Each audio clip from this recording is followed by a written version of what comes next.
날마다 행복한 묵상 2022년 23번째 주 오늘은 예레미야 애가 첫 번째 시간입니다.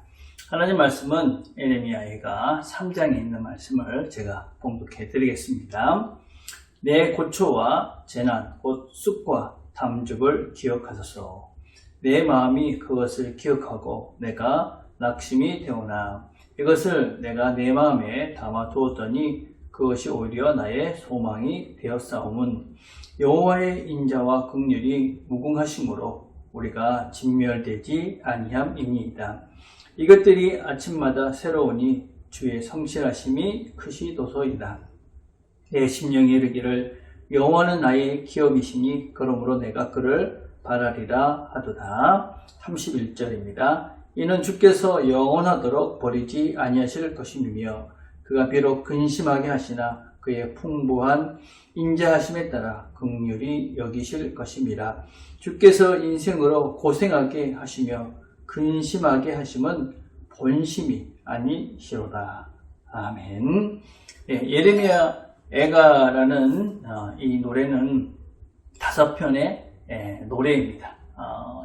이스라엘, 예루살렘의 멸망 이후에 그것을 슬퍼하며 애통해하는 그런 시 5개로 구성이 되어져 있습니다.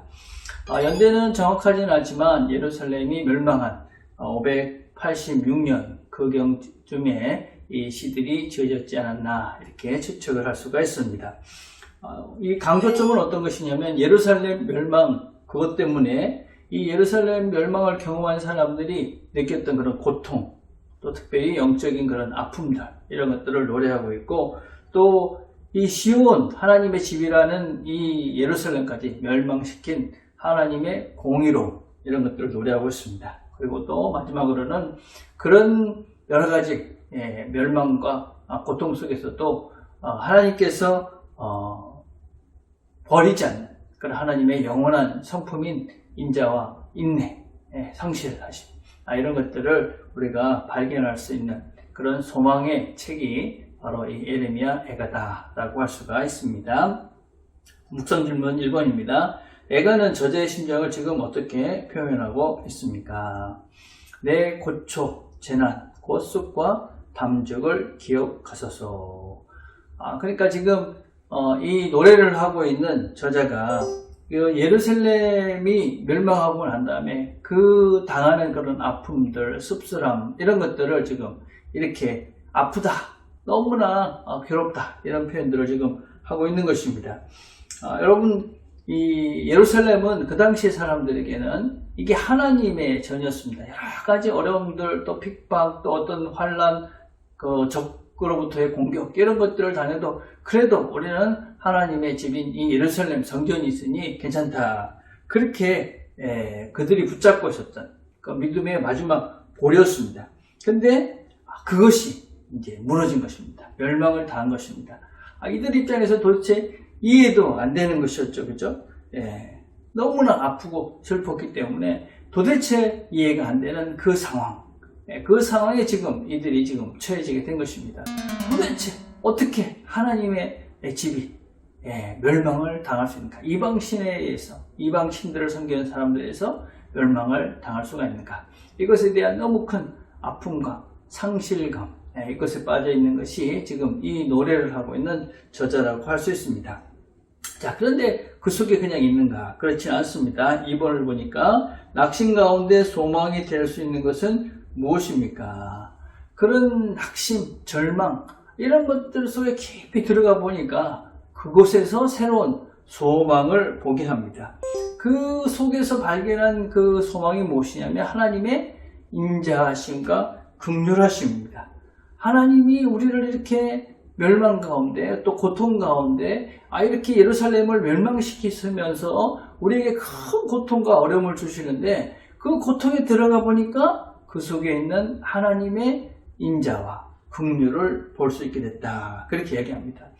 어떻게 이들이 그 하나님의 인자와 긍휼을 발견하느냐? 무엇보다도 이들을 진멸하지 않으셨다. 다 없애버리지 않으셨다라는 것에서 하나님의 인자하심, 긍휼하심을 발견할 수 있다. 왜냐하면 아이들이 깊은 고통 속에 가보니까 그들이 해왔던 이 모든 죄악들은 진멸되어 완전히 망해버리는 것이 마땅한데 하나님께서 그렇게 하지 않으셨다.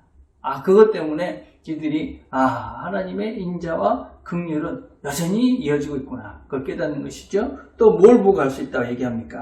새날을 주셨다. 날마다 하나님께서 아침마다 또 새로운 날을 주시니 그런 걸 보니 하나님이 우리를 완전히 버리신 것이 아니고 하나님은 우리에게 여전히 인자와 긍휼을 베푸시는 분이다 하는 것입니다. 내 생명을 보니까, 내 주신 새로운 날을 보니까 여전히 하나님은 나를 돌보신다. 그렇게 지금 노래를 하고 있는 것입니다. 자, 3번입니다. 애가의 저자는 자신의 참담함을 어떻게 마무리하고 있습니까? 여러분, 지금 이들이 당하는 고통이 쉽다 그렇게 이야기하지 않습니까? 아주 어렵고 고통스럽습니다. 그런데 이런 고통과 고난, 이것이 사실 하나님의 본심은 아니다. 그렇게 지금 이야기를 하고 있는 것이죠. 그렇죠? 우리가 인생들이 이렇게 고생하도록 하시는 것은 하나님의 본 마음은 아니다. 우리가 너무나 잘못해서 하나님은 어쩔 수 없어서 우리에게 이런 고통을 주고 계시지만 그것이 하나님의 진심, 하나님의 어떤 본 마음은 아니다 하는 것입니다. 그렇기 때문에 하나님께서는 자신의 성전까지도 포기하면서 우리를 깨우쳐 주시는 거죠. 자기의 집까지도 포기하면서 너희들이 정신을 차려라. 결국 그래서 하나님이 원하시는 것은 무엇이냐? 하나님 우리 인생의 고생과 그런 고통이 아니라 하나님 주시는 그런 복, 하나님 주시는 그런 평화, 이거를 우리가 누리기를 원하시는 것이 하나님의 본심이죠. 그래서 우리가 이런 고난을 당할 때 하나님의 본심을 봐야 되는 것이죠. 결국 하나님께서는 우리를 아름답게 또 잘 되게 멋진 인생으로 만들어 가실 것이다. 그렇게 만들어 가시려 하는 것이 하나님의 본심이다. 우리가 그걸 기억한다면 우리가 삶 속에서 여러 가지 어려운 일을 닥쳐도 하나님이 결국은 나를 멋지게 만들어 가실 것이다. 그런 믿음으로 오늘을 그런 고통들을 이겨나갈 수 있을 것이라고 생각합니다. 하나님께서 우리에게 또 새 날을 주셔서 새로운 날을 또 우리가 이전에 잘못했던 것들을 새롭게 잘할 수 있는 기회의 시간들을 주셨습니다. 이 하루도 하나님께서 우리에게 주신 이 시간들 속에서 하나님의 본심이 우리가 이 땅을 아름답고 행복하고 또 무엇보다도 하나님 원하시는 멋진 존재로 새로워져가는 그런 귀한 하루가 되기를 간절히 바라겠습니다. 우리가 함께 드릴 기도는 어떤 형편 속에서도 하나님의 사랑을 기억하고 소망을 찾아가는 우리가 될 수 있도록 기도합시다. 또 한국교회를 생각하시면서 기도했으면 좋겠습니다. 기도하겠습니다. 하나님 아버지 감사합니다. 오늘도 우리가 함께 말씀을 나눴습니다. 하나님의 인자와 긍휼을 우리가 기대하고 기억하며 오늘 하루도 하나님 우리를 이끄시는 대로 순종하며 그래서 이 하루가 하나님이 주시는 복을 누려가는 기쁨을 누려가는 하루가 되도록 은혜를 베풀어 주시옵소서. 예수님의 이름으로 기도드립니다. 아멘.